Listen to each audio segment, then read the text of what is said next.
Hello,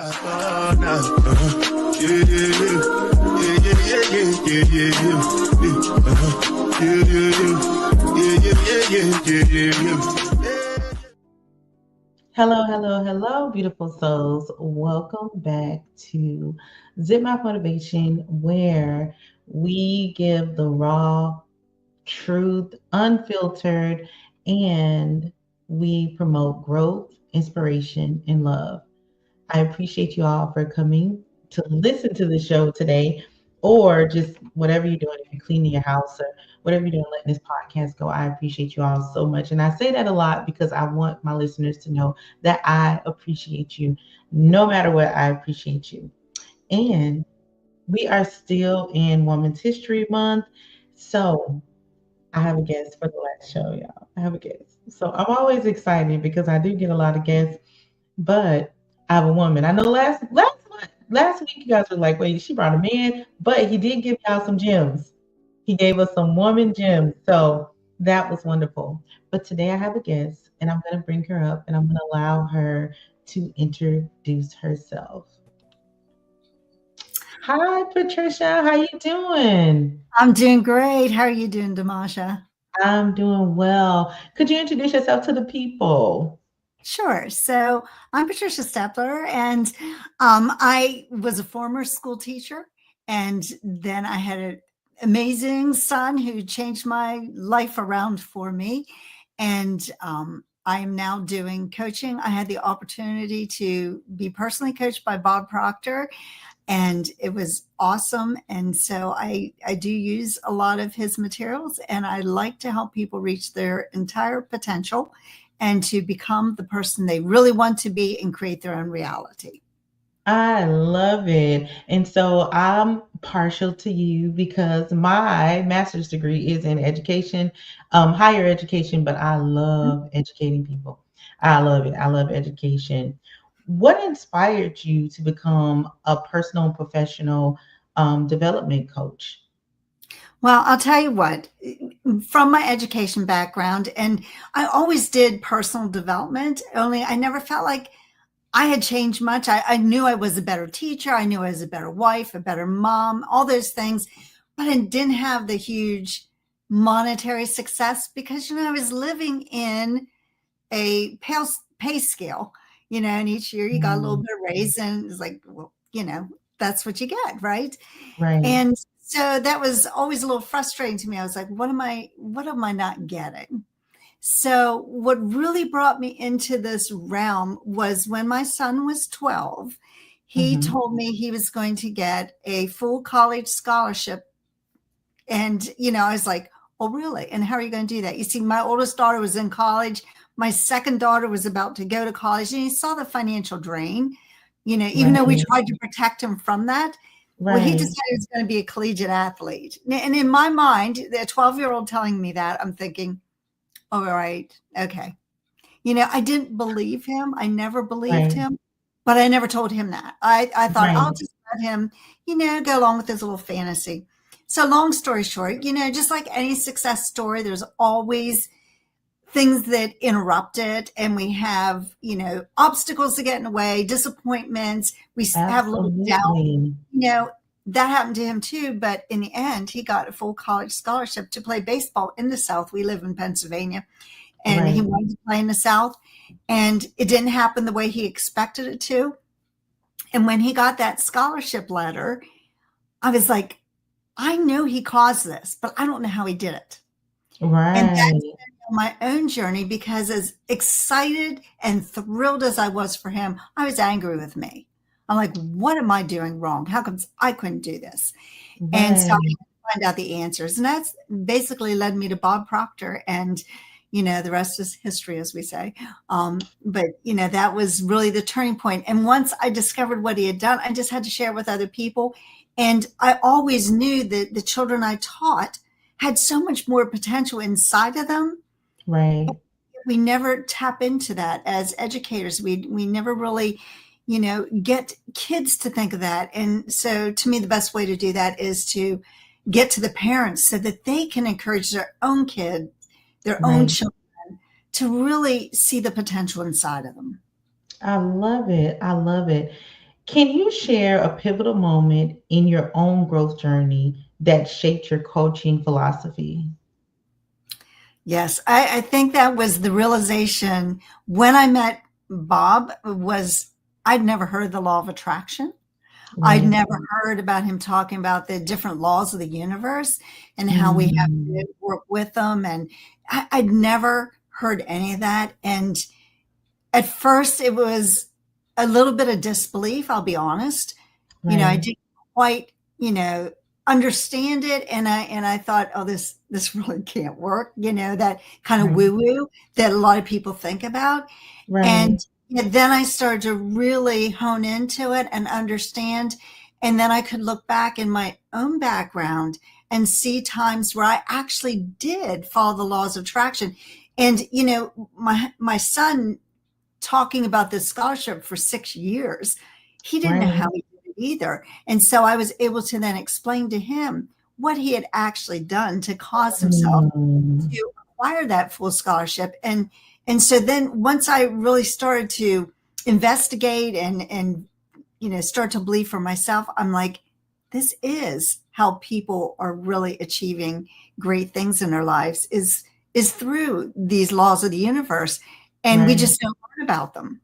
Absolutely. And I totally agree with that because I too am a person that believe in the laws of attraction, attracting things to you, meditation, manifestation, things of that nature. So I truly stand on that with him. What are some of the biggest mindset blocks you see in people, and how do you help them overcome them? Yeah. So one of the biggest, well, most of my clients honestly want to earn more money. That's their Right. main. Because I work a lot with businesses or entrepreneurs and or just women who want to boost their own income. And so a lot of that is a monetary thing. We look at the empty bank account and we Mm-hmm. start to think of lack. And Right. or we grow up, maybe many of your listeners grew up like I did with we can't afford that. Do you think money grows on trees? Oh, you live on the other side of the town. Right. Right. Right. It's like Right. I that. got And you. yeah, and so we hear those things as children, and when a parent says to a child, "We can't afford that," then they start to back off on what they think, and so we grow up with those Mm, patterns inside of us and inside our subconscious mind, and so we have that lack, and whatever you focus on expands and grows. yes, So ma'am. when you focus on the lack or that you don't have, then that's what you continue to have. And we don't realize that our thoughts and our actions and our, you know, the words we say impact what we get. And so then we think, oh, this doesn't work. Well, no, it works Absolutely. perfectly. You're just saying the Absolutely. wrong things.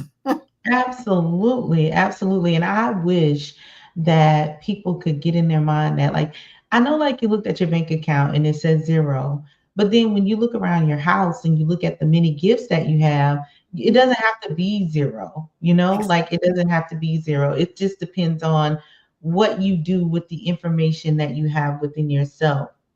How do you help clients navigate self-doubt and or imposter syndrome?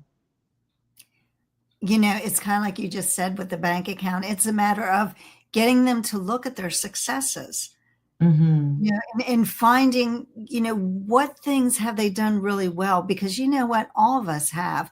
But our problem is we often compare ourselves to somebody that's Mhm. maybe, a superstar in that area or an Right. expert of some sort. And we look and we compare instead of looking at our own lives and say, look how Mm. far I've come. And Right. I think that's a lot of it. And that self doubt, again, sometimes it's with, we can do affirmations and the visualization because you have to be the person first. Ooh, It's not enough to just say, this is what I want, but you right, have to believe in yourself and see yourself already accomplished in whatever area it is that you want. And right. then that's when you trigger your subconscious mind to help you. Absolutely. I love it. What role does emotional intelligence play in the personal development? I think a great deal. I think you have to be aware. It's all about awareness. And Mm, we have to learn to, pick up on what other people are saying or the way they're reacting. You see, everything's energy. So right. we're all vibrating.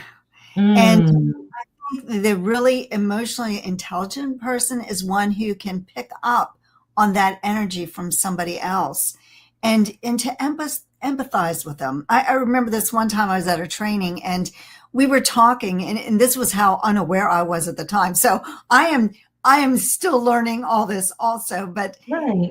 I remember saying, when we were young, and then I went on with how our life was, and when it became somebody else's turn, they said, "You have no idea how I was raised and what I went through." And she went on to tell her story.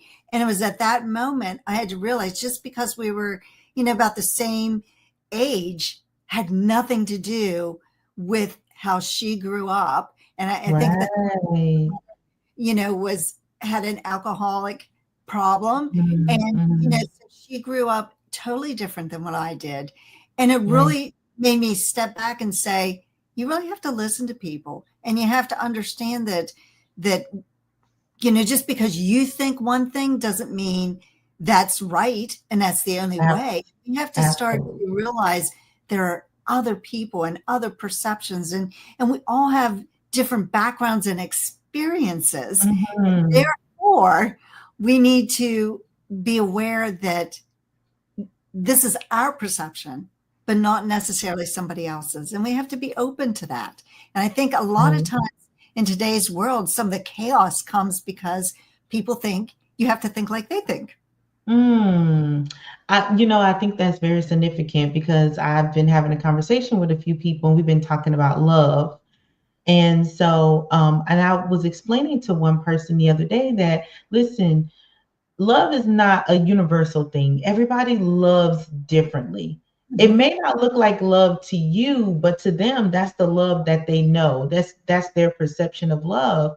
And so when you're expecting someone to do things like what you see on TV, like walk in the door and you jump in their arms and you get Mhm. flowers and all these things, that's not reality, Right. because the reality is that everybody is not the same. I know that, sometimes the world tries to make us the same, but we're not the same. We are all individuals and we all come from different backgrounds. And yes, some stories are similar, like you and I both do education, but that doesn't mean our levels of education are the same or the people that we teach are the same or what we perceive about education is the same. So I love that for you. I love that you individualize the perception of people, and that's important. That is important. What are some key skills professionals need today to succeed in their careers? Wow, that's a good one. So I think for one thing, they really need to know what they want. So Mhm. often, we just go through life allowing the world to dictate to us instead of really figuring out who we are and what we want to go after. I Mm. remember this story, a friend of a relative of mine, and his dad was an attorney, a very successful attorney, and he didn't want anything to do with it. And he went through school, but he really didn't know what he wanted to do. And the next thing I knew, he was taking the LSATs and went to, go to law school. And I'm thinking, what's he doing? Well, that only lasted like a semester or two. I don't remember. But, he didn't know what he wanted to do with his life. And I think that can be a real problem because how many times do we see children doing many things what the parents did? Or a Absolutely. friend will say, "Oh, you should do this." And so we often listen to other people's opinion of what we should do instead Right. of knowing who we are and what we want. So I think, a lot of professionals need to first of all figure out, where do you want to be? If you're working in a company, what position do you really want? And then Right. you have to start building the image of, Okay, so in order to get to that position or that particular level, who do I need to be? Because Mm, we all have to grow into that position first before we're ever going to be given it. So I think that's a key thing. We never, we spend more time planning a vacation than we do planning our life. ooh, isn't that for real? And so I think we really need to take that time to find out who we are and what we want. Mm, I And then think once all you of that figure it that you out, said, then you right? have to believe that you can do it, because if you got that idea in your head, then you can become it. Absolutely. Absolutely. How do you help clients develop leadership qualities, even if they don't have a leadership title? So kind of like if you have a client and you're telling them like these are the things you need to become professional, or this is what you need to get this position. Mhm. How do you help them do that? So again, I think a lot of it goes, sometimes people say that you're a born leader, and I don't know that Mm, there's such a thing as a born leader. I think you may acquire some of those skills. Maybe your parents are leaders, and so you see what they do and you acquire those skills. Well, if anybody can become a leader, then anybody can. And so it's just a matter of, acquiring how to work with people. And I think the people skill is huge, right, because when you look at leaders, you can be a boss or you can be a leader. And I think there's a difference there. A boss is telling you what to do, a leader is inspiring you. So, how can you inspire the people that are working with you? Well, the best way to do that is to get to know them and hmm, figure out what they want and what their skills are. So, when you know the skills of the people that you're going to be leading, or you study people. I think it's really important to study people and to figure out, what they're really good at. And then right, you can help them and try to draw out their potential, because that's what a good leader does, is it draws out the potential of people under, that they're working with. And I right. remember, I remember early on in my teaching career being in a school, middle school, and I was on a team, and the principal came to me and wanted me to lead the team. And in my mind, I'm thinking, wait, this is only my second year in this building. I've been teaching for a few years. And I'm thinking, I'm not a leader. Why would you want me to be in charge of these people? They're all older than me. They have more experience than me. Why do you want me? Well, you see, he saw something in me I didn't see in myself. He Absolutely. was great at mentoring me and drawing that potential out. And, Yes, I will forever be thankful for him, because he did help me to understand why he had chosen me to be leading that team. absolutely. I love that. I love that. What advice do you have for a professional looking to transition into a new career and start their own business? Oh, well. So, first of all, you've got to figure out what you're good at. And then, if you want to transition, I wouldn't just say stop your job. I would start building your reputation first and Mm, starting to work out to get those clients. Maybe go part time in your job first, and just not, because here's what I don't want people to do, is to get into the position where they are so desperate for money, to come in, that they seem like they are begging, or that right. they feel desperate. Because when you feel desperate, you put those vibrations out and people will pick up on that. And Yes. you need to make sure that you're coming to them with, the feeling of increase, and that you are not feeling desperate, because that's not a good situation to be in. So sometimes you see people that will just quit their job because they maybe get angry and they react and they're like, I'm done with this. And then they become desperate. And so, Absolutely. I really think you have to maybe build a reputation where you are first, so that Mhm. somebody else will see your talent and then give you that chance. Absolutely. And I love how you said, like you can't be desperate. Like you have to show them like I'm confident in what I can do. I'm about to build this business. This is what I'm doing. This is who I am. And I'm out here. I love that. How can someone create a strong personal brand that aligns with their values and goals? I love how you said align because we all have to be aligned. So we have to know exactly who we are, what we Right. stand for, what our brand's going to represent. And I think Mhm. you have to look at a lot of things with branding.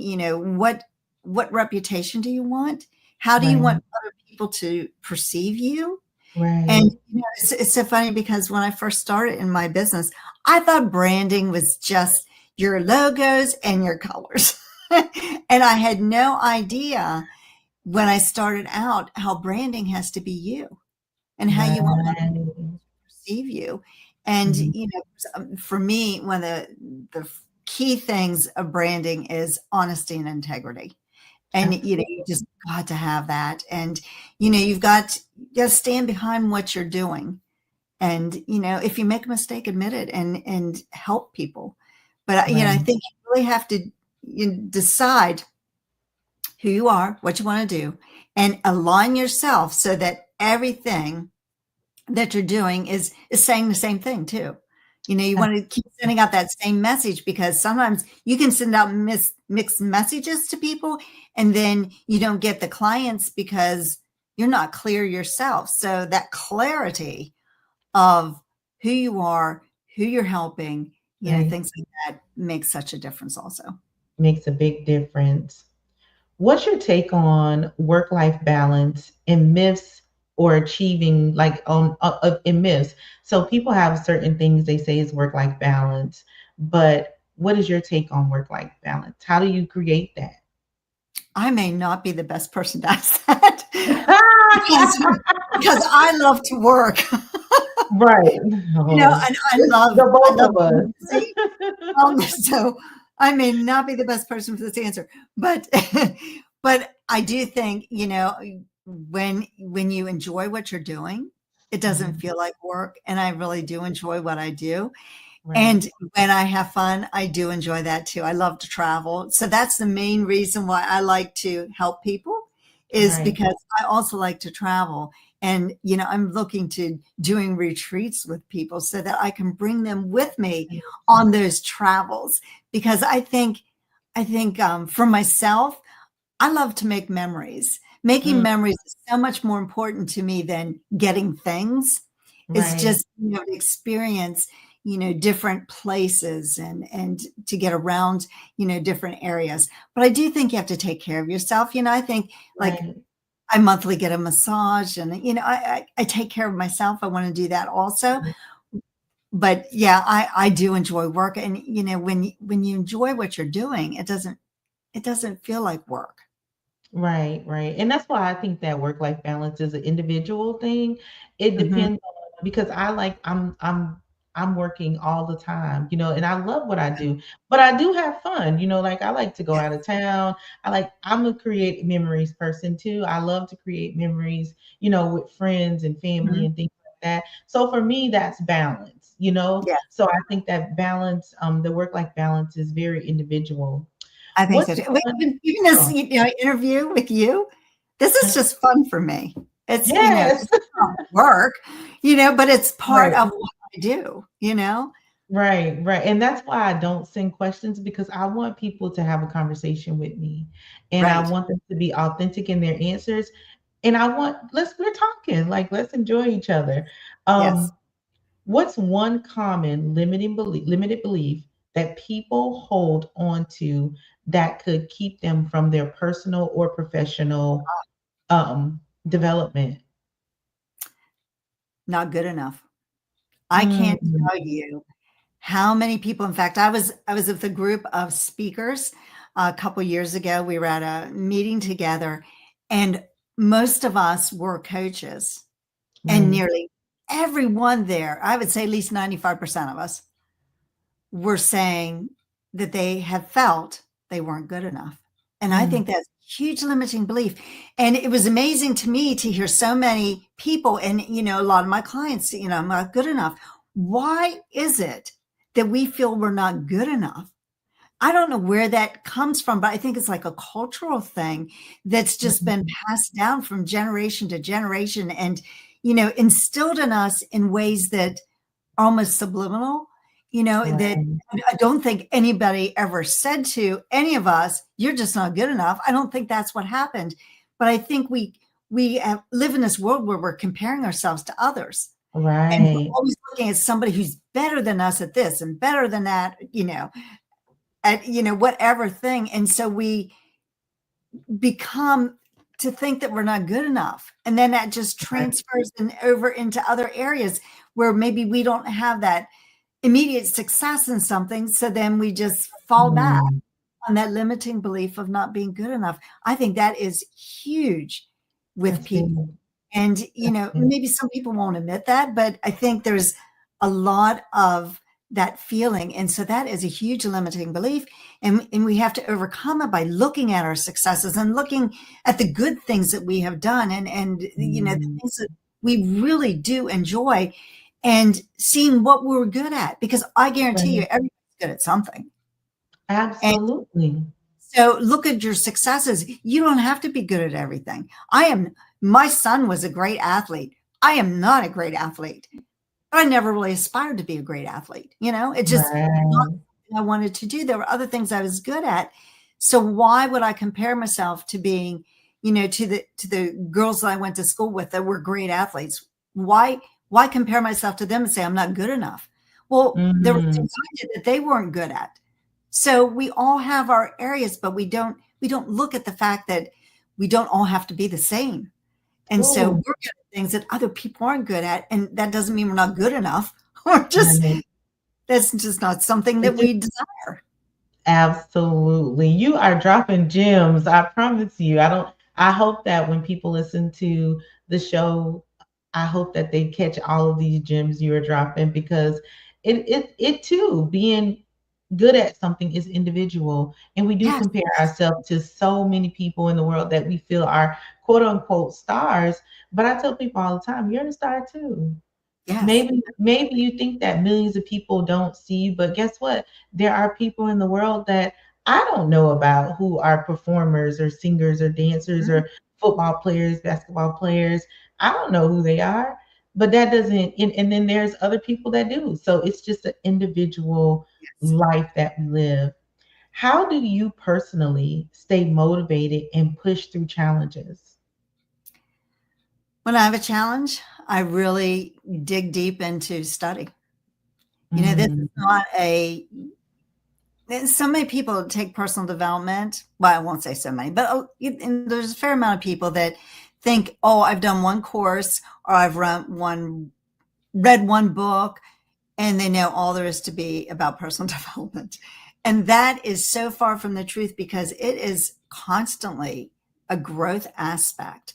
And mhm, if you really take it seriously, when you get into, let's say, a situation where you're struggling and you can't figure out why you keep running into this roadblock, well, first of all, it's something in your subconscious mind that's keeping you blocked.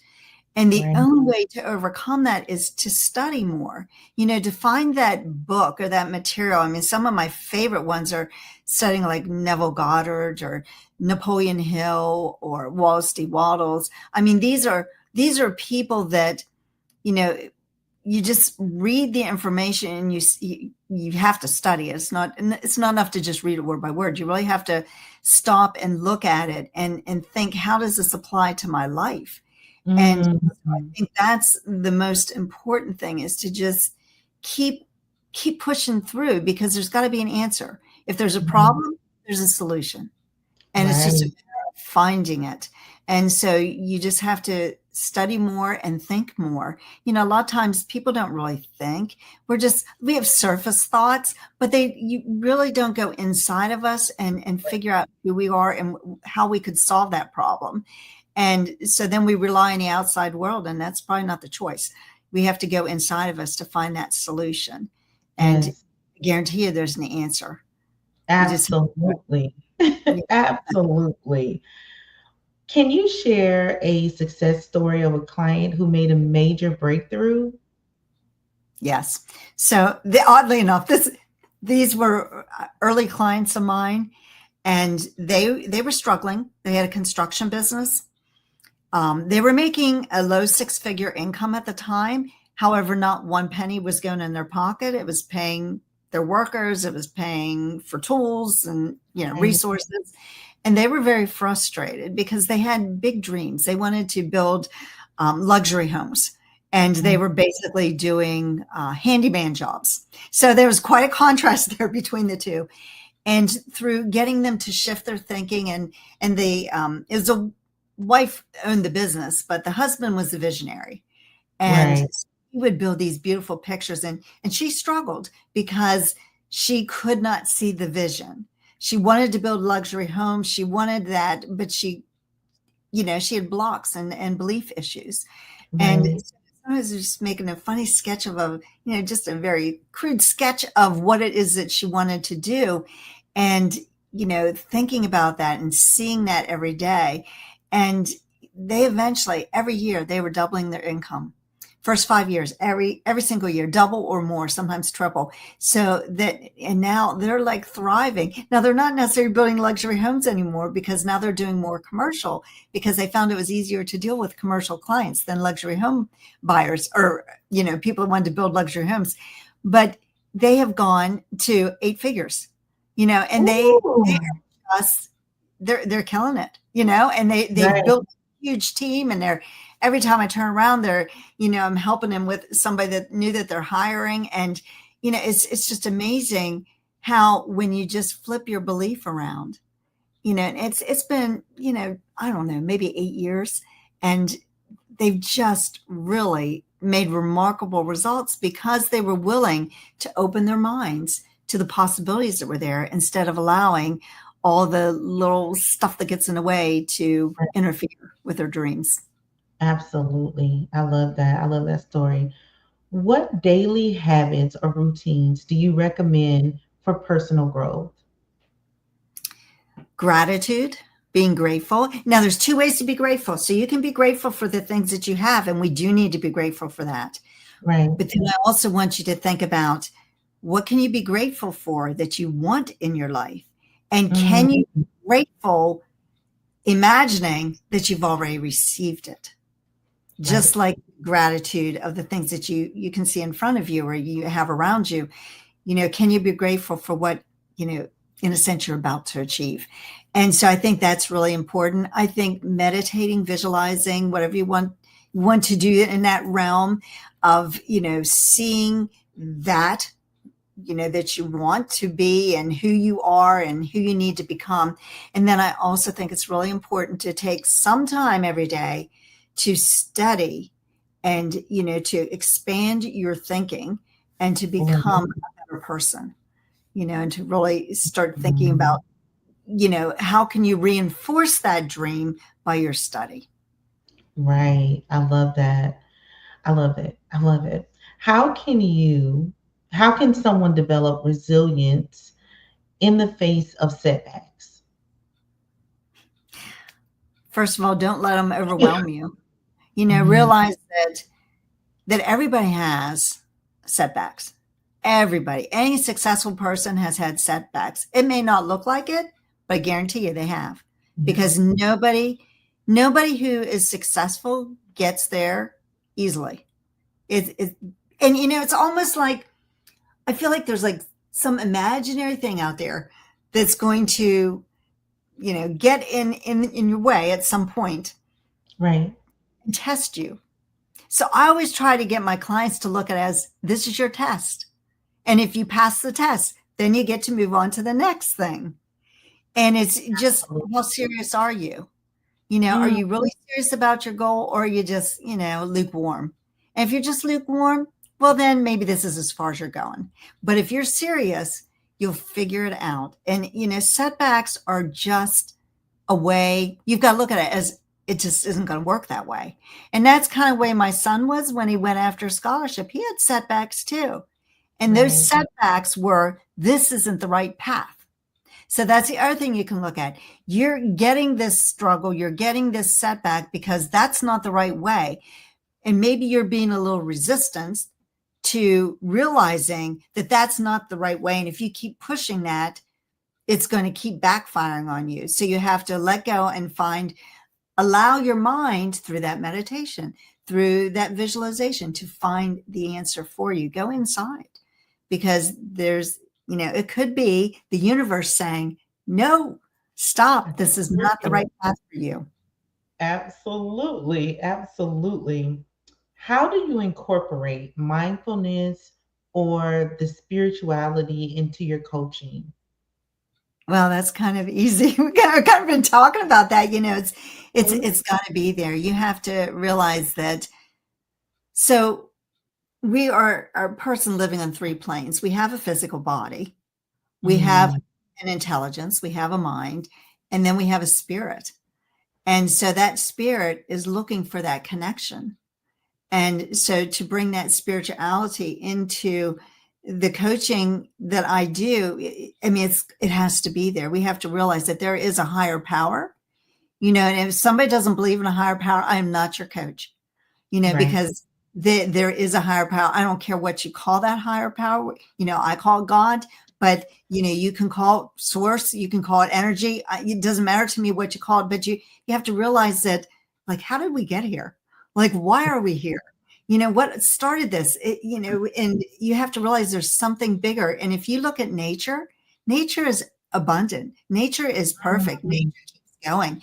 And so if nature's that way, then that's what we need to do. We need to believe that there's abundance and to believe that, we are part of that. And nature's always expanding and growing. That's what we need to do too. yes. Well, I want to thank you again for coming on the show. And so, generally, on Zip Map Motivation, I like to have the guests leave the people with something. It could be a quote, a poem, it could be whatever you want it to be. So I like to save the last few minutes for that, for you just to be able to give them something to take with them or carry them through the week, the month, the day, the second, you know?